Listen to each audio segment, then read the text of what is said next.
nossos telespectadores, os nossos colegas de online, meu querido ministro. É um projeto político, está claro isso, é evidente. Primeiro, o que aconteceu? O presidente não tem mais poder. O presidente perdeu os poderes da presidência da República.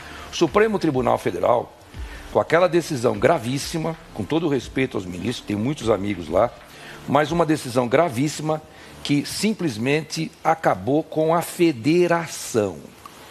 Isso, inclusive, se fosse um presidente da República, se fosse um outro mandatário, estaria em curso, inclusive, na Lei de Segurança Nacional e até na Lei de Impeachment, a 1079/50.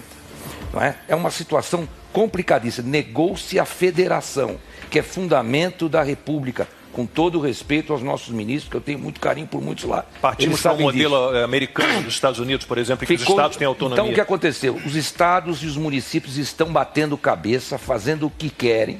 Bolsonaro não tem mais responsabilidade nenhuma no combate ao coronavírus, porque ele não tem ação. Ele perdeu os poderes completamente. Agora, se o Bolsonaro é grosso, ou se ele fala alguma coisa para algum jornalista, que eu não concordo absolutamente, se ele é realmente um cidadão que não se deveria ter mais liturgia no cargo, isso é outro problema.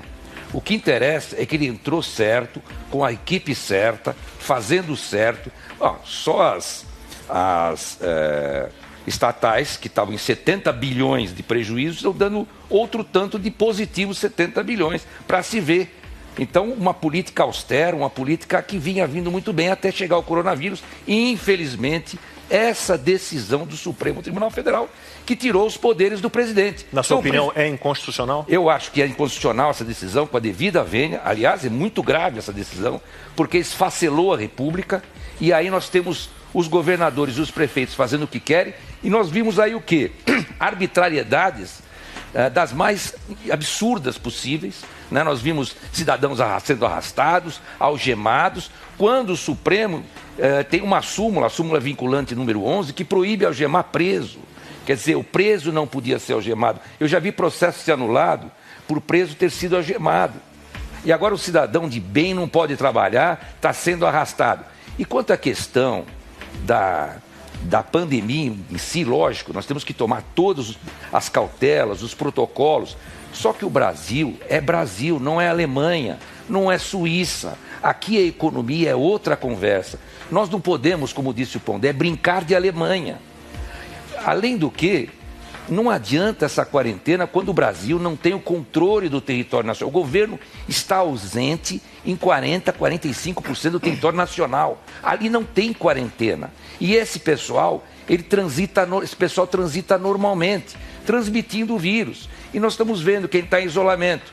Eu conheço muita gente da família que estava em isolamento e acabou contraindo. Por quê? Porque alguém que está dentro de casa vai à padaria, vai ao supermercado e traz o vírus. Temos exemplos, inclusive, de Recife, então, né? Você vê as pessoas transitando na rua e lá está em lockdown. Então, isso é uma hipocrisia, é um projeto de poder. Infelizmente, o governador de São Paulo e os outros governadores estão com o projeto de poder, entrando numa situação que está esfacelando a nossa república, a nossa economia, o nosso país. E é uma irresponsabilidade, uma atitude de lesa pátria mesmo. Não, e a gente pode enxergar a politização também no momento em que a OMS defende a quarentena, o isolamento horizontal, ela é sempre citada.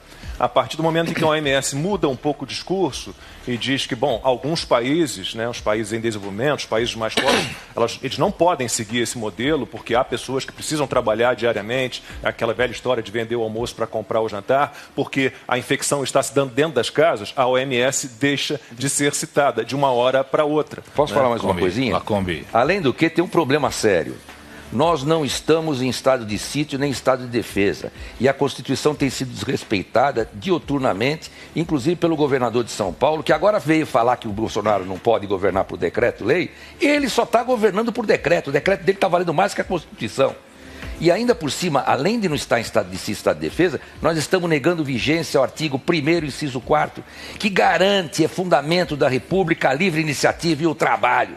O que está acontecendo nesse país está exigindo uma operação do artigo 142 do Código da Constituição Federal. Não é Não é de jeito nenhum intervenção militar, mas é o presidente garantir a lei e a ordem e chamar as Forças Armadas, porque isso aqui está uma bagunça.